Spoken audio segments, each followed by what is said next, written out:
Ooh. Hey, how's it going, everybody? This is Jay. Thank you for tuning in. And today I decided to do this little video on what to expect if you decide to get into acting and things you could take into consideration. Because I've been acting for years, and I have a lot of friends who ask me about it. So I decided to make this video to help them and anyone else out who wants to consider acting. Okay, so the first thing is show business is more business than show. Business isn't fair. Lesser talented people get cast over you. Projects fall through. Lines get cut from scenes, and you could, or this, working actors, not educators, can give you business insight. Like working actors will have a better idea about how to get cast and what the business is like at that moment. Teachers at schools won't.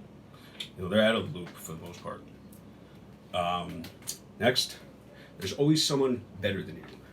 More talented, better looking, luckier, better connected people out there. Yeah. 3, the director is usually not helpful. If you're hoping to get cast in a show and then have like the director teach you how to act, like techniques, while you're on the show and stuff like that, that won't happen. Most directors don't know how to act themselves at all. They don't even know. Most of them won't know how to verbalize what they want you to do, like what they actually want to see you doing. So you're gonna have to try to guess at what their meaning is, and show them as an actor what you can do, because a lot of times they don't know the full range of your ability. So that's what you're really going to be spending most of your time doing. There's no such thing as being over-prepared. You should be rehearsing and going over your lines on your own, not just at the rehearsals with the cast and the director. Let's see. Next one. Okay, people give up quickly. You'll notice, like, maybe hit it off with some people that you meet on a show, and they're really good, or you really click with them, and they're on time, everything's great, but then you don't really see them again. And then next time you get in touch with them, you ask them how's it going, and they're like, oh, I don't act no more, this and that. People will drop out for the slightest reason. Sometimes it's just not for them. You just get used to it. You're just not. It's not. The people you're around will flow in and out of your life. Actors aren't good at explaining how to act. So even the best actors can't communicate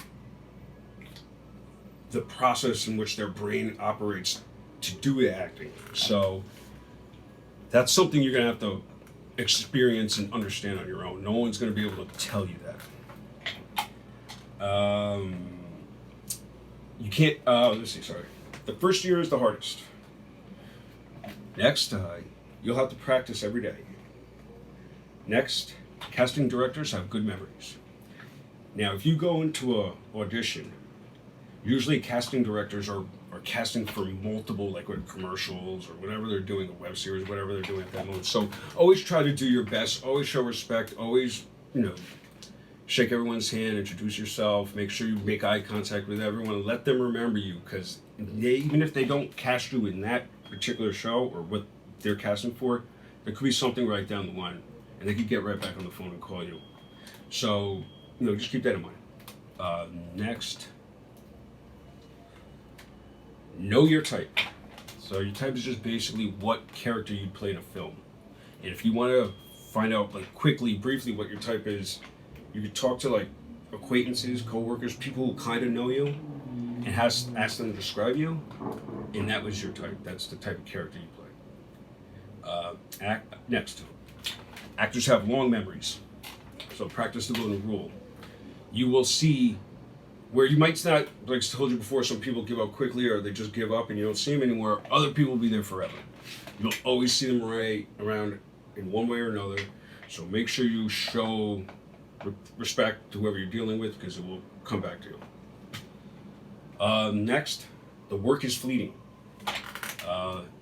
It's hit or miss. It's here and there, seasonal. Sometimes you get lucky, so you see some people just go on these streaks. Yeah, so it's not steady. Which leads me to this next point. There is no normal 9 to 5 with a white picket fence lifestyle or living. You'll be traveling frequently, you have erratic work schedule, and it's not steady, so it doesn't support that sort of 9 to 5 suburban lifestyle. Next, you will most certainly create special bonds that last a lifetime. You'll spend long periods of time with cast members and directors and other artists, and when you're working on something with a group of people where the stakes are high and everyone has something to gain from it, it is an experience like none other. You will create strong bonds and connections that last forever. Next, age isn't a limiting factor. Actors have an age range. They don't have an exact age. You have a range. You say I'm in between 20 and 30. So, and you could play anywhere from 15 years younger to 15 years older, usually, in that sort of age range.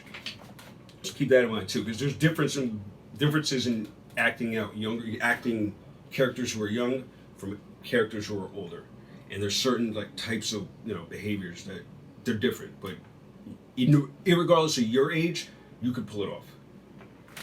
And lastly, I have two more. Sorry. There are hundreds of acting jobs, but thousands of actors. That's pretty self-explanatory. And last, having a special skill goes a long way. Now by that, I mean if you could do any other type of art, if you could dance or sing, play an instrument, martial arts, if you play sport too, that could help. Anything where you're in the public eye, where you perform something unique, will always help, will always add a little oomph to you, and it'll allow to create to personalize a character that you get cast as. So thanks again for tuning in. This is J-Man. I will be back tomorrow with yet another video for you probes on how to act.